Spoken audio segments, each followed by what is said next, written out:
Hello, and welcome to the virtual training for walking school bus volunteers. My name is Sheila Clark. I'm an assistant professor in residence at UNLV, and I'm presenting this training today in coordination with our other partners, including the Safe Routes to School program from Clark County School District and Reinvent Schools from the City of Las Vegas. We're all excited that you're interested in being part of the program, and thank you for your time today. I'd like to talk a little bit at first about what the Safe Routes to School program includes. This is actually a national level program, and it actually occurs in multiple countries, so really an international program that focuses on helping children to walk and bike to and from school safely. This program is built on 6 strategies that we call the 6 E's. These are education, encouragement, enforcement, engineering, evaluation, and equity. Everything that we do through the Safe Routes to School program is built on these 6 strategies, and we'll be able to see how our walking school bus program actually involves many of these strategies as we look at getting our kids to and from school safely. The primary Safe Routes to School strategy we'll be talking about today is a walking school bus. So a walking school bus basically is an organized group of children who walk to school or to and from school together, typically escorted by an adult. These can be very formal, organized with designated stops and stop times, or it could be more informal with a group of children from a neighborhood who just walk together. As a volunteer with the program, you'll be involved in one of the more organized ones, and we'll dig into some details about what that actually means. We're interested in promoting walking school buses in Las Vegas for many reasons.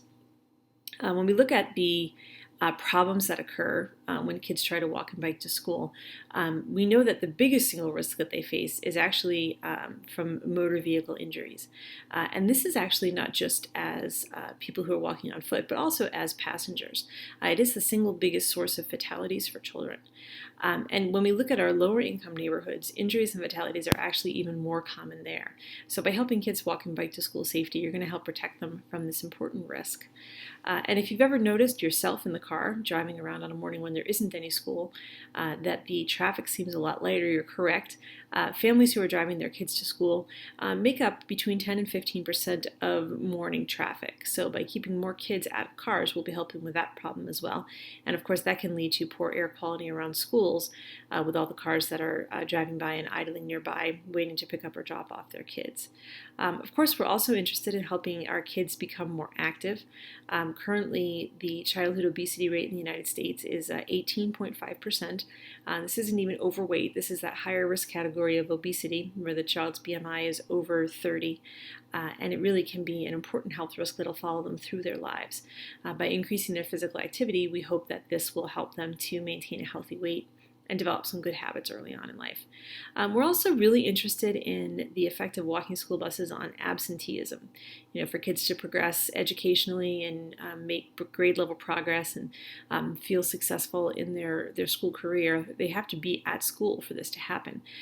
And we see really early and exciting evidence that by having a group of people waiting for them that they're excited to see, we're more likely to get kids to school if they're participating in this kind of program. So we see lots of benefits for the program and ways that it addresses our serious concerns that we have for kids and their health. As a walking school bus leader, you'll be walking with a group of kids on their way to school. Before we start talking about your responsibilities as a walking school bus leader, I did want to spend some time talking about some general pedestrian safety tips. It's not something that we usually spend a lot of time going over with adults, but many people who've grown up in Las Vegas just have never really had the opportunity to regularly walk places, right? The way that our city is built can make it difficult to be a pedestrian. So we'll start talking about some general pedestrian safety tips, and then we'll talk a little bit more about your responsibilities as a walking school bus leader. So, some basic pedestrian safety rules.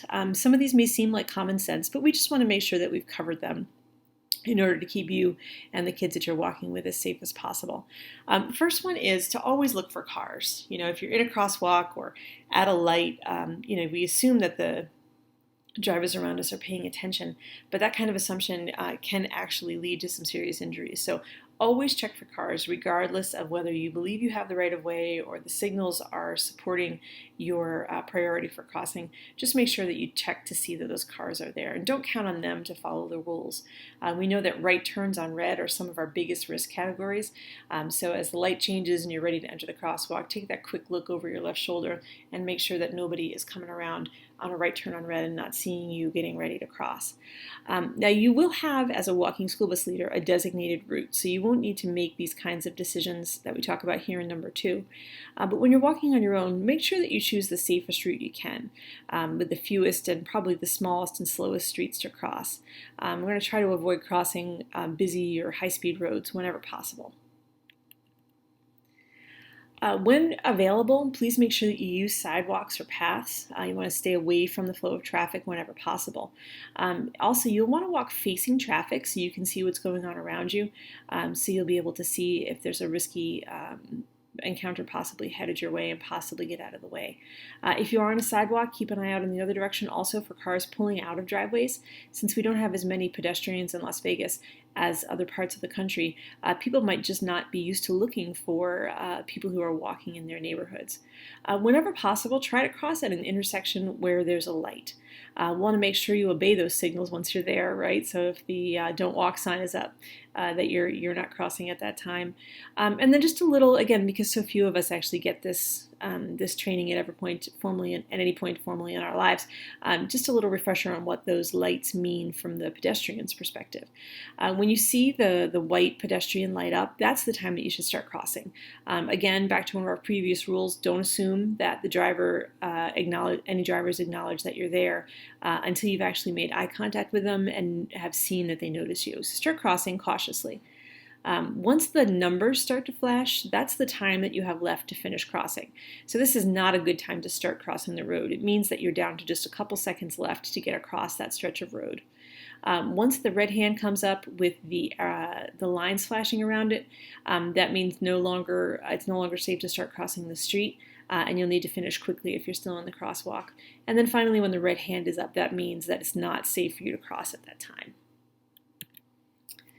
Another important safety tip is trying not to cross a street at mid-block. So if there is not a designated crosswalk in your area, or if there's no safety light, no pedestrian signaling for you, still try to cross whenever you can at a corner, because this is where drivers tend to be most aware. Regardless of where you're crossing, but especially if you're crossing mid-block, stop. You're going to look left for oncoming traffic, and then look right, and then look left again before you decide that it's safe to cross. It's also dangerous to try to cross the street when you're starting between parked cars. This is going to limit visibility for drivers who are approaching, and we'll want to try and make sure that they have the most visibility that they can. We have a couple of other pedestrian safety rules that we'll review, again, looking left, right, and left again. And then number 8, I think one of the most important. When I'm talking to kids, I call this positive visual eye contact, right?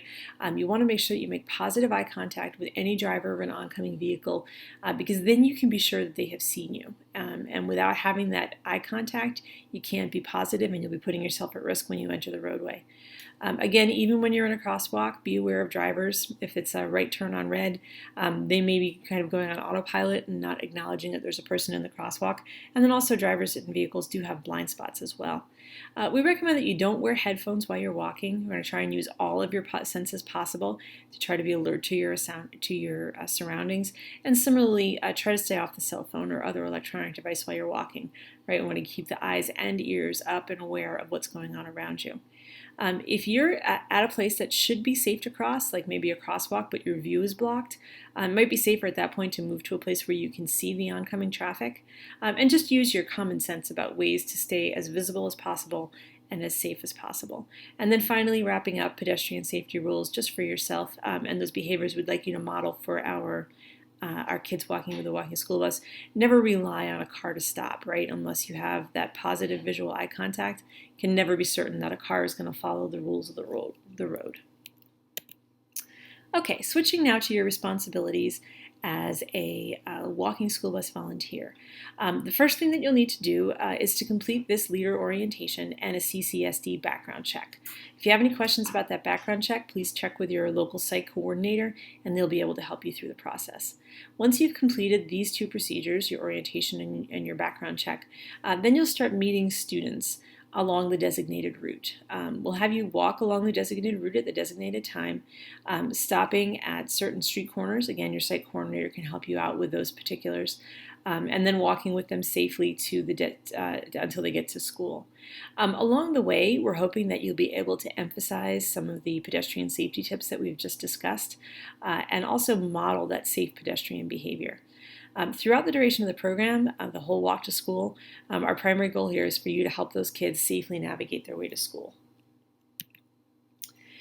In addition to your responsibilities for walking with the kids, we're going to ask that you do some tracking. We're trying to record some data about how successful our walking school bus programs are, and we're going to rely on you at the school site to help us make that happen. You'll be given a clipboard by your site coordinator. Daily, we'll ask that you have the students who join the school bus sign in with you. It will be a week-long tracking sheet, so once the child signs in for the first day, you'll just be able to check off the subsequent days that they appear.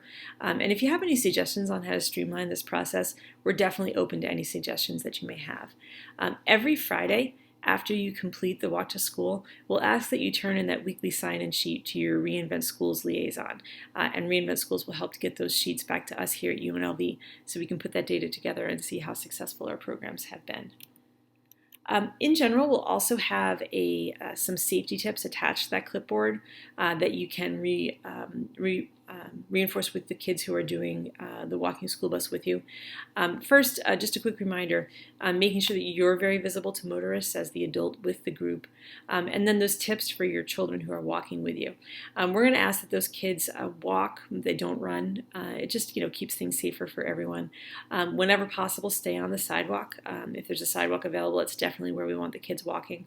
And then, of course, when we get a group of kids together, sometimes things happen, right? So we're going to ask them to walk sensibly. Not horsing around might be a good way to describe that to them.